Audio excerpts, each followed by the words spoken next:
Para las preguntas de sustentación está la primera: ¿quiénes integran el grupo de trabajo para la práctica de laboratorio de ingeniería de métodos? Bueno, nuestro grupo de trabajo está integrado por 4 estudiantes, cada uno con un rol específico dentro de la celda de manufactura HAS 200. El primer estudiante es el responsable de la estación de producción. En las estaciones 2, 3 o 4 tenemos el color amarillo asignado. Está encargado de la preparación, llenado y control de peso de los botes para los 15 gramos, 30 gramos, 45 gramos. El segundo estudiante, yo, responsable de la estación de chequeo de calidad digital, estación 6, me encargué de la inspección dimensional y registro de defectos mediante el sistema digital. El tercer estudiante es el responsable de la estación de etiquetado y tapado, estación 7, se encargó de la colocación de etiquetas, tapado hermético y verificación visual. Estudiante 4, responsable de la estación de despacho, estación 10, que es el responsable del empaque, conteo final y disposición de productos terminados. Para la segunda pregunta, que dice: ¿cuál fue el objetivo general que orientó el desarrollo de la práctica de medición del trabajo en la celda HAS 200 y cómo lo aplicaron en su análisis? El objetivo general fue realizar la medición del trabajo en la celda de manufactura HAS 200 mediante técnicas de cronometraje y observación estructurada, identificando tiempos estándar, tolerancias y componentes emocionales que influyen en el desempeño del equipo de trabajo. ¿Cómo lo aplicamos en nuestro análisis? Bueno, realizamos cronometrajes repetitivos en cada estación, registrando tiempos por elemento operativo, calculamos tiempos promedios, aplicamos valoración de ritmo y suplementos por fatiga y necesidades personales, integramos la escala de valoración emocional para evaluar cómo el estado anímico afectaba la eficiencia, determinamos el tiempo estándar y la capacidad de producción, el throughput de la celda, lo que nos permitió proponer mejoras en el flujo y la coordinación. La tercera pregunta dice: explique paso a paso cómo realizaron el proceso de cronometraje, incluyendo el manejo del cronómetro, el método utilizado y los criterios para seleccionar ciclos válidos. Bueno, todo esto es un paso a paso del cronometraje. Entonces, el primer punto es la preparación. Verificamos que el cronómetro dentro de la aplicación del celular estuviera en cero para el conteo inicial. Descompusimos cada operación en elementos breves y medibles, como tomar el bote, llenar, pesar, inspeccionar. Lo segundo fue la toma de tiempos. Usamos el método de cronometraje continuo sin reiniciar entre elementos. Registramos cada tiempo en la hoja de observaciones. Tercer punto: selección de ciclos válidos, criterios de validez. Acá el operario debía seguir el método normalizado. Se descartaron ciclos con interrupciones atípicas por fallas de máquina, por consulta al docente, al auxiliar de laboratorio. Se eliminaron valores extremos usando desviación estándar si un tiempo se alejaba de más o menos 2 lin sigma del promedio y se consideró atípico. Y realizamos mínimo 5 ciclos por estación para asegurar pues la estadística continua. Como cuarto punto, registro adicional, filmamos las operaciones para validar puntos terminales y observar gestos técnicos y emocionales. Y la cuarta pregunta dice: ¿qué elementos del proceso elegimos para medir en su estación asignada y por qué? Entonces, cada estación seleccionó elementos clave que representaban la esencia de su operación y permitían identificar oportunidades de mejora. Entonces, en la estación de producción, los elementos medidos es: primero, la toma de bote vacío; segundo, llenado con perlas; tercero, control de peso; cuarto, colocación en banda. ¿Por qué? Porque son los pasos centrales que definen el ritmo de la producción y son altamente repetitivos. En el control de calidad, los elementos medidos es inspección visual, uso del sistema digital, registro de resultados, descarte o paso a siguiente estación, ya que asegura la calidad del producto y son críticos para evitar reprocesos. En etiquetado y tapado, la toma de etiqueta, la aplicación en el bote, la colocación de tapa y la verificación de hermeticidad afectan directamente la presentación y pues la funcionalidad del producto final de los botes. Y en la estación de despacho, el conteo de unidades, el empaque en lote, el sellado de caja y el etiquetado final garantizan que el pedido sea correcto y esté listo para entrega. En el quinto punto, sobre cómo calculamos los tiempos promedios y cuál fue el fundamento para descartar datos atípicos o errores de medición. Entonces, el cálculo del tiempo promedio es con la sumatoria de tiempos válidos. Entonces la fórmula es la sumatoria de tiempos es tiempo 1, 2, 3, 4, 5 hasta toda la cantidad de tiempos. Lo segundo es que se divide entre el número de ciclos válidos, que sería un n minúscula. Entonces ahí ya es la sumatoria de todos los tiempos sobre ese número de ciclos. Y para descartar los datos atípicos usamos el criterio de la desviación estándar. Si un tiempo se alejaba más menos 2 desviaciones estándar de la media, se consideraba típico y se excluía.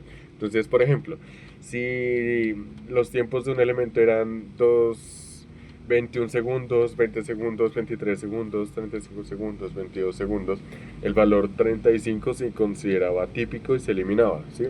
También se descartaron ciclos con interrupciones no inherentes al proceso, ya sea por fallas del equipo no planificadas. ¿Listo? Para el sexto punto nos pide explicar detalladamente cómo determinamos el tiempo normal, indicando cómo aplicamos el factor de valoración del ritmo de trabajo. Entonces, para el cálculo del tiempo normal usamos la fórmula de tiempo observado promedio por el factor de valoración, o sea, el ritmo del trabajo. Esto nos permite hallar el tiempo normal. Entonces, el proceso es que primero el cálculo del tiempo observado promedio, o sea, TO, se tomaron múltiples mediciones de cada elemento de la operación, se sumaron los tiempos válidos y se dividieron todo entre el número de ciclos. Un ejemplo en la estación de calidad sería el tiempo de operación promedio es igual a 2.1, 2.0, 2.3 más 2.2, todo eso entre 4, o sea, los cuatro ciclos, y eso nos da 2.15 minutos. Lo segundo es la aplicación del factor de valoración, FB, en el que evaluamos 4 factores para cada operador. Lo primero es la habilidad, obviamente. La destreza demostrada, por ejemplo, más 0.05 por buena coordinación. Lo segundo es el esfuerzo, empeño y voluntad, por ejemplo, más 0.03 por ritmo constante. Condiciones, ambiente del trabajo, por ejemplo, menos 0.2 por iluminación regular.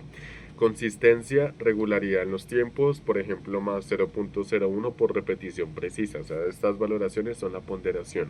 Entonces, el ejemplo de la valoración sería habilidad más 0.05, esfuerzo más 0.03, condiciones menos 0.02.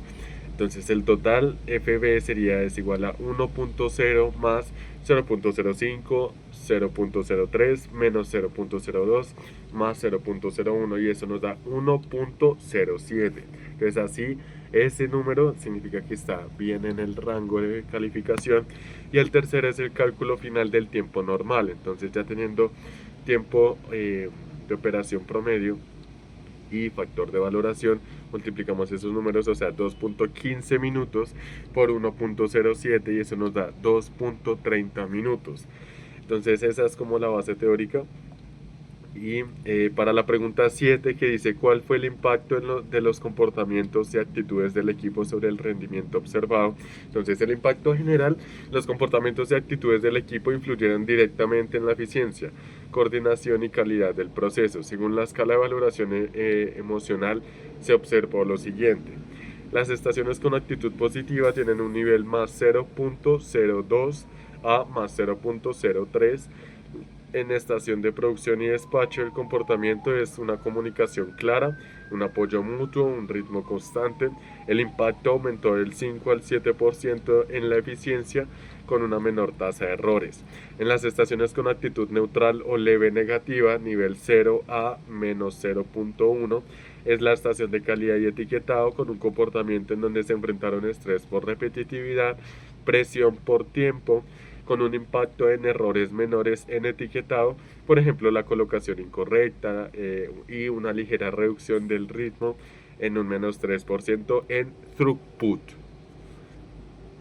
Los factores clave identificados es, primero, trabajo en equipo, la coordinación en las transiciones, por ejemplo, entre producción y calidad.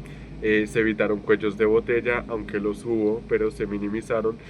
Por ejemplo, cuando el operario de calidad apoyó en etiquetado, se redujo el tiempo de ciclo en 8%. El segundo es el manejo de errores. La frustración ante fallas repetidas en el tapado generó picos de tensión menos 0.2 en escala emocional, aumentando el tiempo de reproceso en 12%. Lo tercero es la comunicación asertiva. ya que la claridad de las instrucciones entre estaciones mejoró la sincronización y redujo esperas. Entonces, como conclusión, pues las actitudes positivas, la autorregulación emocional, optimizan el rendimiento y la presión por tiempos y la fatiga mental afectaron la precisión en emociones de alta exigencia visual en calidad y etiquetado.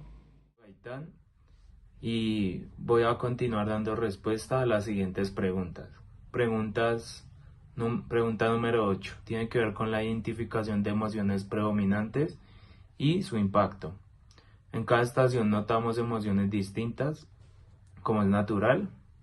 En las tareas más repetitivas predominaba la calma, porque ya había familiaridad con el método. Eso ayuda a mantener un ritmo estable y una calidad bastante uniforme. En cambio, en las estaciones donde había más variabilidad o ajustes manuales, o donde no había tanta práctica, sí se veía algo de estrés y presión, especialmente cuando el tiempo entre ciclos era corto o cuando algo no salía bien al primer intento.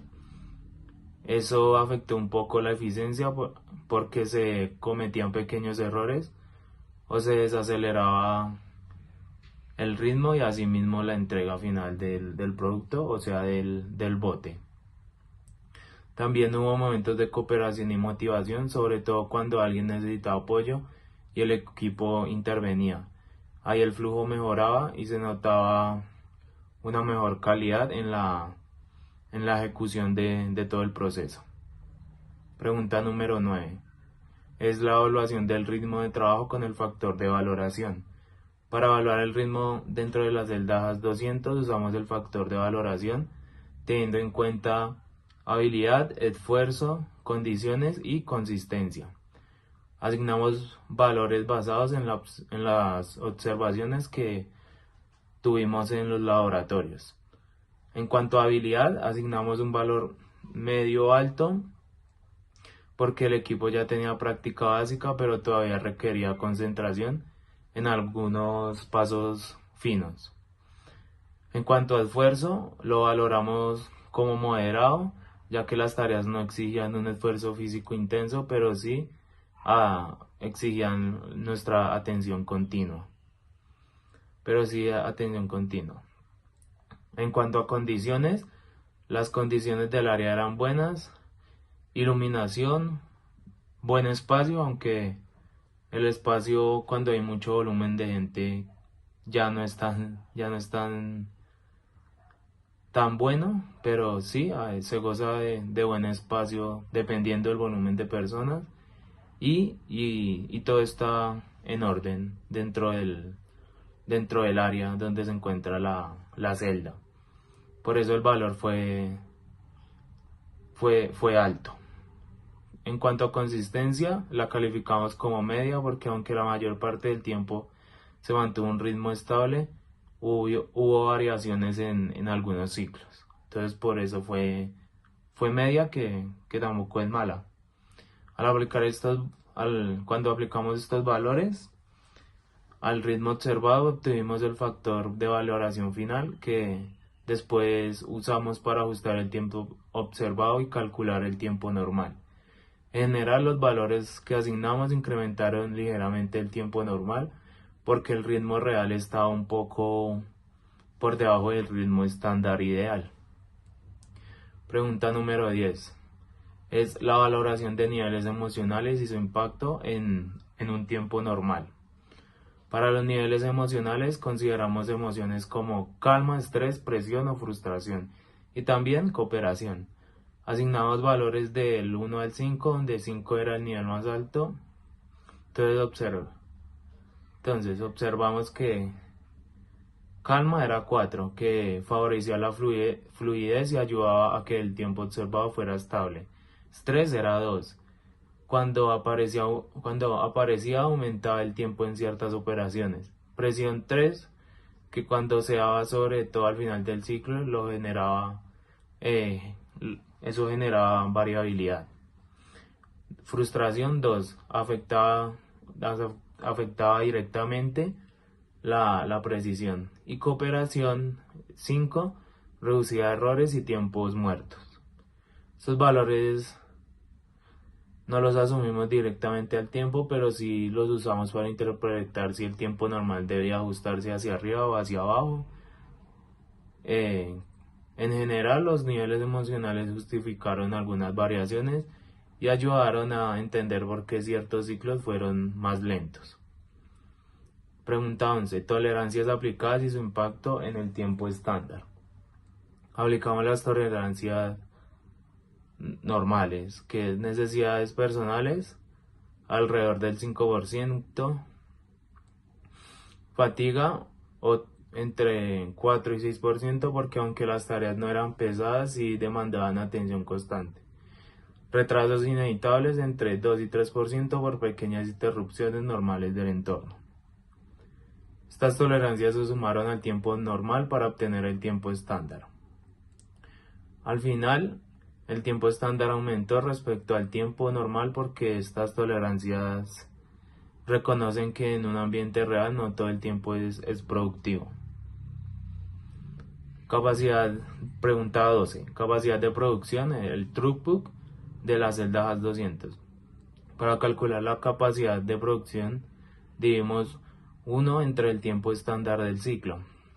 Entonces eso nos dio el número de unidades que la celda puede producir por minuto o por hora, dependiendo de cómo quisimos expresarlo.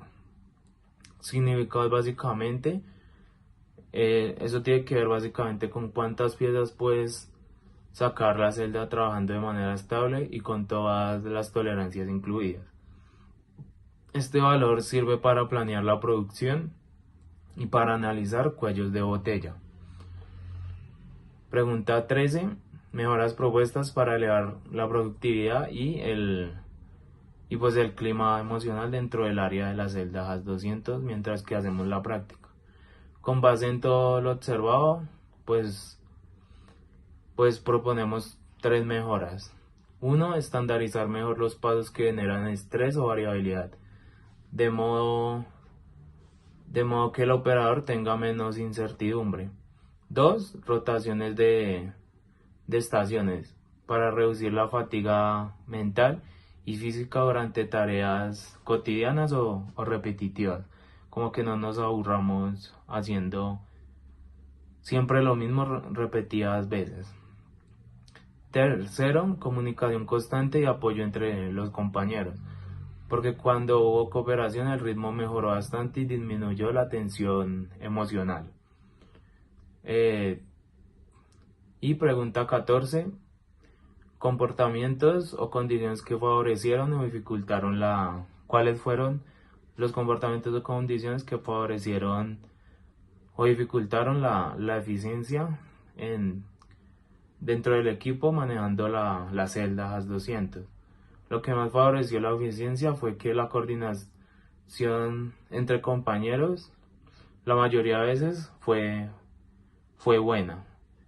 También la claridad en las instrucciones y el orden del área de trabajo, todo siempre estuvo en orden dentro del área. Y lo que más la dificultó fue el estrés en momentos específicos del ciclo, como por ejemplo cuando la máquina se quedaba parada o no respondía por alguna de las razones que experimentamos allá dentro del área donde se encuentra ubicada la celda. Pequeñas dudas en la secuencia de pasos. En ocasiones nos confundíamos con la botonera o la cantidad de veces que teníamos que presionar los botones, o esos eran como los errores más recurrentes. Y la falta de ritmo constante en algunos operadores. Muchas gracias por su atención.